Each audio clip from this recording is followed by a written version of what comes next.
Not gonna lie, Mum just got refused entry because apparently non-Muslims have a specific time here. But Mum, who knows? Who knows? This lady could be one day, you know, a Muslimah. So anyway, we're going back. We just we just went to the office and said, excuse me, we actually changed our wedding time as well. Anyways, and said, why can't Mum enter? And then we went, of course Mum can enter, right? So we went back to the security guards and we will re-enter the mosque. Sure. Right. Looking good. Right, now we need to just get your robe. I've asked what options for you. Okay. Right, I'll take that. Like, yeah. Oh, that's beautiful. This bag is different. Abbas is so excited for you to be at the mosque. He's just forgetting that you got a bag on. You know what? Mum's very patient. She's been rejected today. She's got a bag inside her tunic. Hey, but that looks lovely. Look at that batik. That's lovely design, that is. It's pink. B, did you purposely pick a pink one? I love how Abbas is doing your scarf for you. Oh. Dia bicara dulu itu. Oh, cantik. Oh. Oh, lovely stuff. I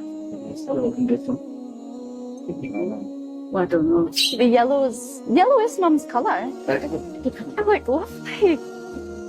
So, we must apologise dearly for your initial rejection to the mosque. That is not good Islamic behaviour, but we just have to put it down to bureaucracy and they have time for non-Muslims to come. However, this is the mosque. So we remove our shoes when we come into the mosque. When I first went to the mosque, which was almost a whole year ago with Zuleika, after you left last time, Zuleika taught me like the basics. She showed me where the washing room is, because before you pray, you have to do a wash called wudu. You wash like your face, your nose, your mouth, your ears, your arms, your hands, your feet, and then you're like ready to pray. This mosque is really fun because the views around KL are really beautiful. You look so cute, Mom, look at. How are you feeling? How does the hijab feel? Well, she feels comfortable. Yes. Is this the first time you've worn like a hijab in this way? Yeah. So with the mosque, we just cover from like the wrists to the neck, obviously the hair as well, to the ankle. Oh, that's nice.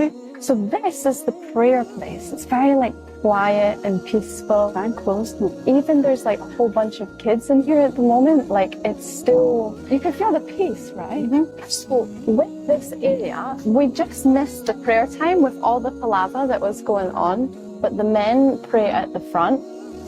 So the mosques, every mosque in the world are facing Kaaba. Kaaba is one place at Mecca. The black box. The black box. Yeah. So the women will pray here at the back, by the way. What, behind this pillar? Yeah, exactly. There's not much room for the women then, is there? But the thing is, there tends to be more men praying because they're always obliged to do their 5 prayers. But for women, sometimes they'll have their time of the month, so they don't need to pray. Mm-hmm. Also, like, Got children. yeah, I'm guessing if childcare needs come first, then if you miss a prayer, because I don't know, what would be a good reason? Like you have to pick the kids up from school or something? Family first. Yeah. Yeah, then you can pray. And also because of why they put a woman behind, because of men sometimes can get distracted by The beauty. from the beauty of a woman. So that's why Allah asks woman on behind and man in front. Because in Salah we need to focus. Salah is the prayer. Right. That's not interesting where it's always assumed it's because the men are put first because they're of more value, but Oh no, women in Islam are the highest. That's the thing that the West like misunderstands about Islam. Everything in Islam is written so the women are this like precious flower. That they don't have to stress, they don't have to worry, they don't have to overthink anything. That is the man's role because he's the protector, the provider, they say like the head of the house, but they don't mean that the woman just cooks and cleans all day. They mean that he's this flower. Doesn't mean that you have the house, you are the bosses, you are the leader actually. So he makes the final decision, but you have to discuss it first. But it also means that if the decision goes wrong, the sin is on his head, always. All of my sins after marriage are on Abbasi's head if he hasn't pre-warned me about something. So in that case, if he allows something to happen that he hasn't discussed with me first, it's a straight sin to him. So if he says like, yeah, go to that party, yeah, whatever, and then something bad happens, well, that's a sin on his head. So that's why maybe he would suggest like, oh, maybe you shouldn't go out after dark, or maybe you shouldn't do this or shouldn't do that, because he knows it will be a sin on his head if I do something that then harms me, maybe. But it's not about control, it's really about protection. It's so relaxing, isn't it? It's nice, peaceful. This is where I felt it. When I pray, I just go down. Head on the I'm just break in tears. That's the best way to break tears.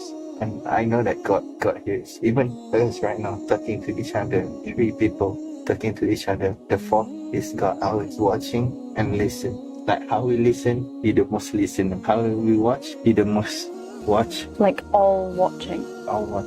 But do you have any questions? I feel like we're just like so excited to tell you everything, but actually, like, do you have any questions about any of this? No, not really. Not because, you know, it's new to me. I don't know much about it, so it's hard to ask questions. Yeah. Something that you don't really understand, and I've probably That's never been true. explained properly in a non-biased way. That's true, because Yeah. This is the real Islam, not terrorist. Like they, Sure. some people in the West picture Islam like terrorist or something like that. that's how it's portrayed. Yeah. That's true. That You always people project the bad, you know. that's why. So I can't ask anything good because I don't know any. I don't know much at all, to be honest. That's why some of the family were worried when I started wearing hijab, because suddenly they thought that I was going to be like a suicide bomber going to the Middle East.